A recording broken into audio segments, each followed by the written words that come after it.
O presidente da Ucrânia, Volodymyr Zelensky, acusou a Rússia do ditador Vladimir Putin de ter violado o acordo de cessar-fogo parcial anunciado pelo governo dos Estados Unidos na terça-feira 18. Abro aspas. Mesmo esta noite, após a conversa de Putin com o presidente Trump, quando Putin supostamente disse que havia dado a ordem para interromper os ataques aos alvos energéticos ucranianos, 150 drones atingiram infraestrutura de energia, transporte e, infelizmente, 2 hospitais. Vou repetir, 2 hospitais. Nessa hora não tem petista, parêntese meu, que sai a público para criticar o Vladimir Putin por ter ordenado ataques que atingiram hospitais. Eles saem, inclusive o próprio Lula saiu para condenar, desqualificar, demonizar Israel quando surge uma narrativa do Hamas, do grupo terrorista, de que hospitais foram atingidos, mesmo que a narrativa seja falsa, como era no caso do Hospital Al-Ahli, que rendeu tweet do Lula e rendeu um auê do lulismo nas redes sociais. Então você veja aí que há o duplo padrão, os 2 pesos, 2 medidas, eles não mexem com o Putin. Continua o Zelensky, as palavras de Putin são muito diferentes da realidade. É por isso que nós precisamos de apoio defensivo, precisamos de apoio para a nossa defesa aérea. Fecho aspas. Também nessa quarta, Zelensky conversou com Donald Trump sobre o cessar-fogo parcial com a Rússia e sobre a nova rodada de negociações com Moscou, que começa no domingo em Jeddah, na Arábia Saudita. Eis o que disse Trump sobre a conversa com Zelensky. Aspas. Acabei de concluir uma ótima ligação telefônica com o presidente Zelensky da Ucrânia. Durou aproximadamente 1 hora. Grande parte da discussão foi baseada na ligação feita ontem com o presidente Putin para alinhar a Rússia e a Ucrânia em termos de suas solicitações e necessidades. Estamos muito no caminho certo e pedirei ao secretário de Estado Marco Rubio e ao conselheiro de Segurança Nacional Michael Waltz para dar uma descrição precisa dos pontos discutidos. Essa declaração será divulgada em breve. Fecho aspas. No X, Zelensky classificou a conversa como positiva e reiterou que a Ucrânia aceitou a proposta de cessar-fogo incondicional, diferentemente de Putin. Abro aspas. Tive uma conversa positiva, muito substancial e franca com o presidente dos Estados Unidos, Donald Trump. Agradeci a ele por um bom e produtivo começo para o trabalho das equipes ucraniana e americana em Jeddah em 11 de março. Esta reunião das equipes ajudou significativamente a avançar em direção ao fim da guerra. Concordamos que a Ucrânia e os Estados Unidos devem continuar trabalhando juntos para alcançar um fim real para a guerra e uma paz duradoura. Reparem que o Zelensky sempre frisa que é o fim real, é a paz duradoura, não é paz de fachada, não é uma simples interrupção, um simples apaziguamento. Porque ele sabe muito bem qual é a diferença e sabe que não pode dar espaço para o Putin se rearmar e depois atacar com maior agressividade. Continua, acreditamos que junto com a América, com o presidente Trump e sob a liderança americana, uma paz duradoura pode ser alcançada neste ano. Agradeci ao presidente Trump e ao povo americano pelo apoio, enfatizei que os ucranianos querem paz, razão pela qual a Ucrânia aceitou a proposta de cessar-fogo incondicional. Destaquei a importância do conceito de paz por meio da força do presidente Trump. Concordamos em manter contato constante, inclusive no mais alto nível e por meio de nossas equipes. Fecho aspas. Aliás, não é à toa que ele cita o apoio do povo americano, porque as pesquisas têm mostrado que o povo americano vem criticando a postura do Donald Trump mais alinhado à Rússia do que à Ucrânia. E para ilustrar isso que o Trump falou, que os pontos depois seriam publicados, eu separei um vídeo da porta-voz da Casa Branca, lendo aí alguns pontos dessa conversa entre o Trump e o Putin. Vamos colocar a versão legendada. President Trump also discussed Ukraine's electrical supply and nuclear power plants. He said that the United States could be very helpful in running those plants with its electricity and utility expertise. American ownership of those plants would be the best protection for that infrastructure and support for Ukrainian energy infrastructure. Trump fully briefed President Zelensky on his conversation with Putin and the key issues discussed. They reviewed the situation in Kursk and agreed to share information closely between their defense staffs as the battlefield situation evolved. President Zelensky asked for additional air defense systems to protect his civilians, particularly Patriot missile systems, and President Trump agreed to work with him to find what was available, particularly in Europe. Vocês vejam que ela diz, esse ponto final, eu acho importante, Duda fez até uma cara que ele deve estar alinhado comigo, né? Que o Zelensky pediu reforço para a defesa aérea, ele tem feito isso há meses, e o Trump disse que, não, ok, vou ver o que eu posso fazer para conseguir reforços para a Ucrânia, especialmente na Europa. Quer dizer, ele nem sequer se compromete de uma maneira categórica em fornecer ajuda militar para a defesa aérea ucraniana, ajuda militar americana. Ainda diz assim que vai ver, né, vai avaliar, vai ver o que ele pode fazer e tal, especialmente na Europa, quer dizer, para que a Europa forneça e não ele.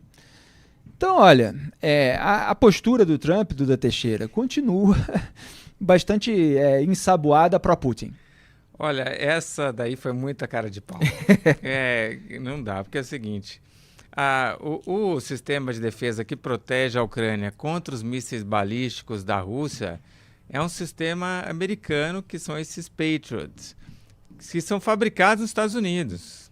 Então, o que ela disse aí, que o Zelensky foi lá pedir para o Trump, manda para a gente mais daqueles mísseis Patriots que vocês fazem aí nos Estados Unidos. Ele fala, beleza, vamos conversar, vou pedir lá para o pessoal da Europa. Só que assim, a Europa não faz os mísseis Patriots, né? Então é de uma cara de pau gigantesca. E lembro aqui também, quer dizer, acabaram de anunciar meio que um acordo, né? Não é um cessar-fogo, mas vamos lá, é um cessar-fogo por 30 dias para não destruir instalação de energia, né? E petróleo e gás.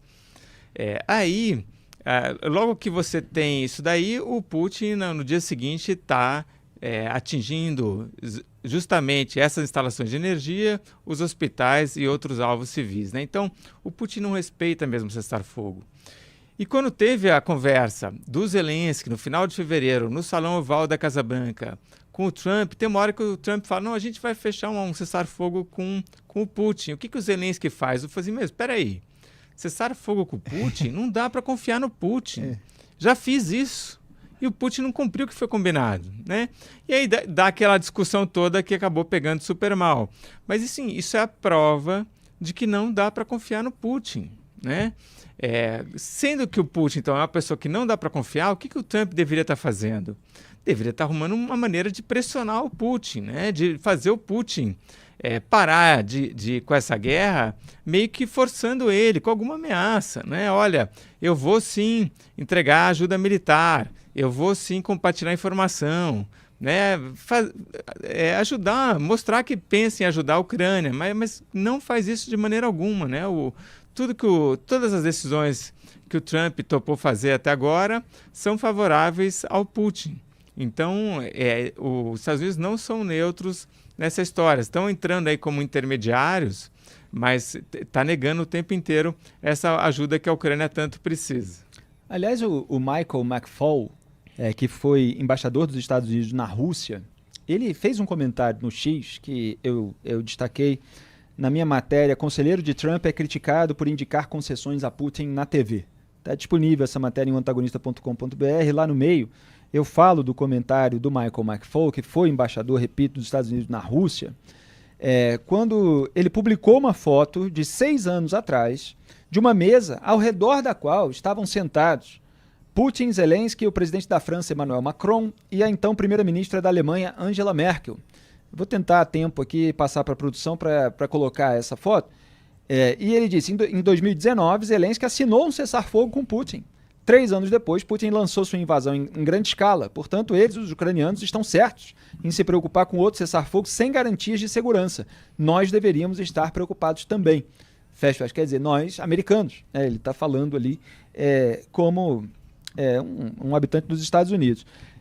Então, você tem até imagem desse encontro em que se fez um acerto que depois acabou violado pelo Vladimir Putin. E reparem que o Zelensky, na rede social, quando ele vai se pronunciar a respeito da conversa com o Trump, ele tem todo o respeito, tem todo o cuidado diplomático, estamos lidando sob a liderança dos Estados Unidos, mas ele nunca deixa de colocar ali aquelas palavrinhas.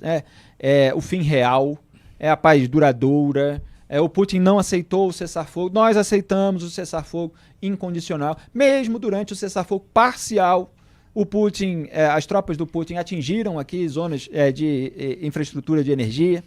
Então o Zelensky manda todos os recados, mesmo com toda essa diplomacia.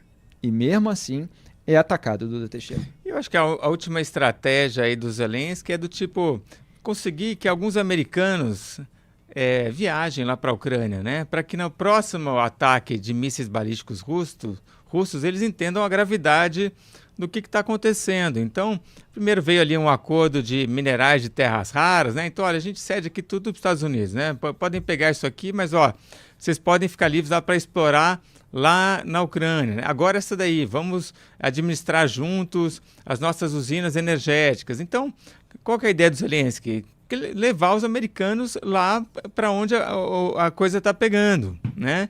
E aí, é claro, se tiver um ataque do Putin que acontece todo dia, os americanos podem entender, puxa, melhor a gente realmente fazer alguma coisa para parar com essa guerra, né? Porque até agora os americanos com o Trump muito diferente do Joe Biden, não estão fazendo nada, tudo que o Putin quer. Consegui passar para a produção a foto de 2019? Pode colocar na tela, olha só.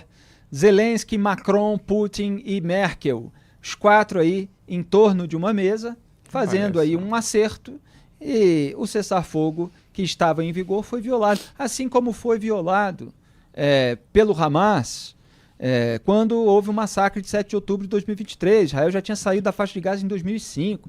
Então, essa gente perversa, seja terrorista, seja ditador de um Estado que se converte em terrorista, não respeita os acordos que faz. Não tem correspondência da palavra com a prática e merece toda a desconfiança. Aliás, o título da transmissão do programa de hoje é Desconfiança para todo lado, porque isso estava presente ali em diversas pautas. A gente busca dar um nome genérico para o episódio do dia. Então você tem a desconfiança do mercado, claro, em diferentes graus, evidentemente. A desconfiança do mercado em relação ao Fernando Haddad, em relação ao governo Lula, a Gleisi Hoffmann. Você tem a desconfiança do Bolsonaro em relação à imparcialidade de ministros do STF. Você tem toda essa desconfiança em relação ao Putin, que evidentemente é numa escala muito maior, porque tudo que ele faz é bárbaro, é muito, muito grave. A gente está assistindo a uma guerra lamentável que ele poderia nunca ter iniciado e que poderia ter parado e ainda pode parar a qualquer momento.